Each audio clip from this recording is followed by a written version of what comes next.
My sister destroyed my daughter's bike with a hammer on a bright Saturday afternoon, the kind where the chores are done, and life feels almost peaceful. My 6-year-old daughter, Lily, was bursting with excitement. She couldn't wait to show off her brand new bike, gleaming in the driveway, a perfect symbol of her joy. We were expecting my mother and sister, Amanda, to visit. Family gatherings always carry a hint of tension, but I didn't expect what was coming. Lily, practically glowing, tugged at their hands to lead them outside, eager to display her treasure.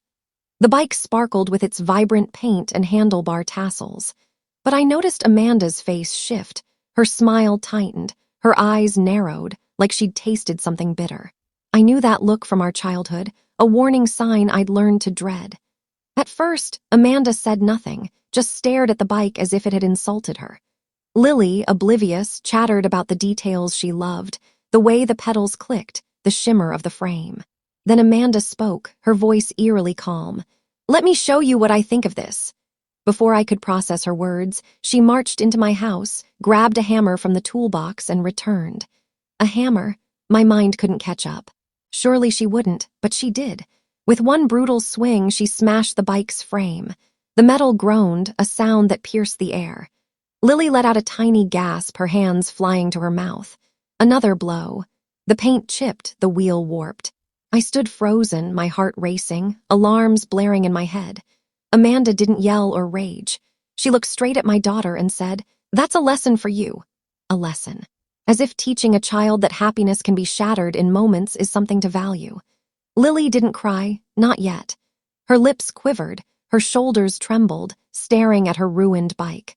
I felt a cold wave wash over me, not anger yet, but disbelief. Then my mother chimed in.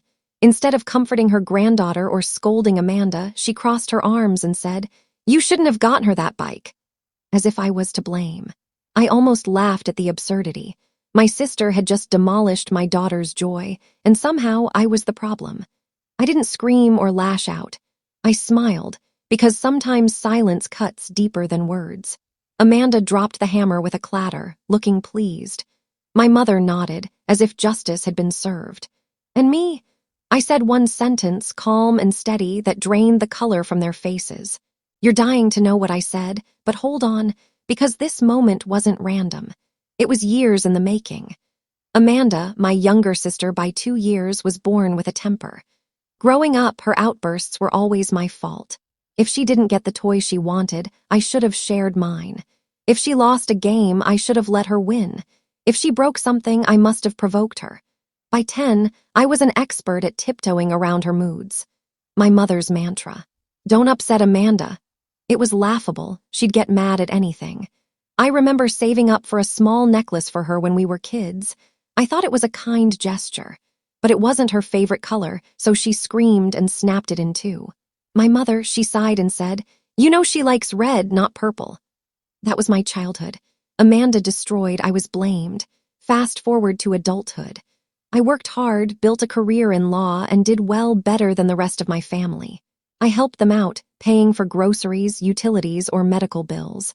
But no matter how much I gave, it was never enough. If I said no to extras, I was selfish, stuck up, ungrateful. The bike incident didn't come out of nowhere. It was a spark in a long, smoldering fire. It started weeks earlier. Lily and my niece, Emma, Amanda's daughter, were playing outside. Emma's bike broke, not because of anything Lily did, but because of a fault in the bike itself. Amanda, of course, blamed Lily, shouting that she'd ruined it. My mother backed her up, saying I needed to teach Lily about consequences. I didn't argue. I took the bike home for my husband, James, to inspect. James, handy and patient, examined the bike and found a manufacturing defect. "This wasn't Lily," he said.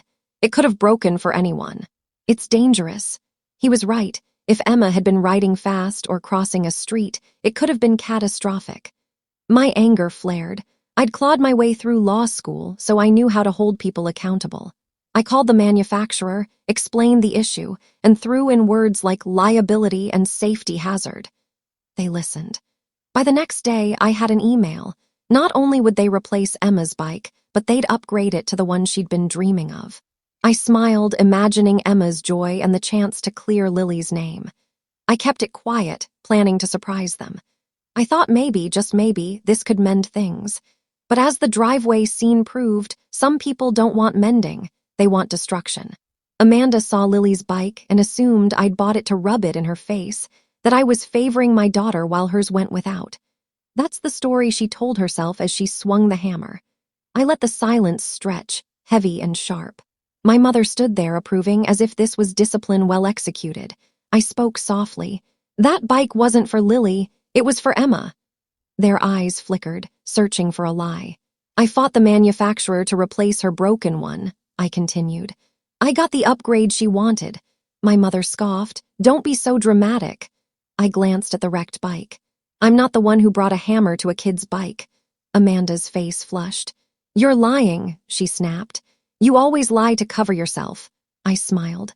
Want me to show the emails or read them out loud for the neighbors? That hit hard. Amanda's gaze darted to Lily, then back to me. You expect me to believe you do that for my kid? No, I said. I expect you to regret what you just did. Lily's hand brushed my leg, small and steadying. I covered it with mine, avoiding her eyes. I wasn't ready for her to see my pain. My mother stepped closer, as if she could bully reality into submission. You can fix this, Lauren. Call it an accident. Claim insurance. I cut her off. And the part where a grown woman smashed a child's bike on purpose. Is that an accident or a life lesson? Amanda's knuckles whitened. It was a moment, she muttered. People have moments. Crying in the kitchen is a moment, I said. This was a wrecking crew. My mother snapped, watch your tone. I let the silence settle, heavy as stone. Leave, I said. Amanda laughed, sharp and disbelieving. Leave what? My house, I replied. And after that, my life.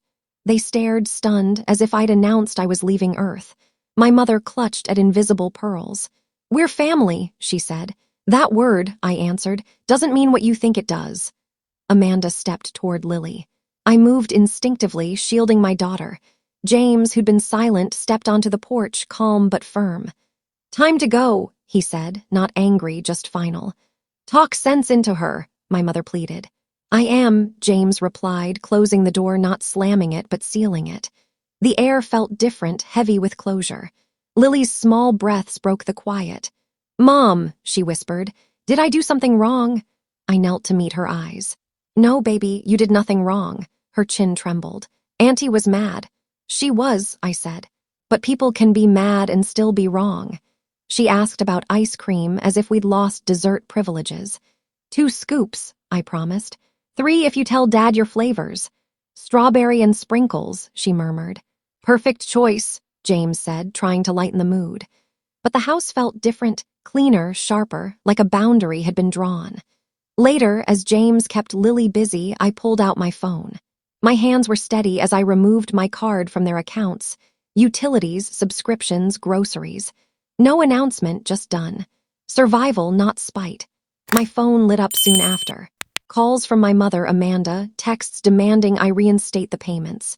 This is petty, one read. Put the card back.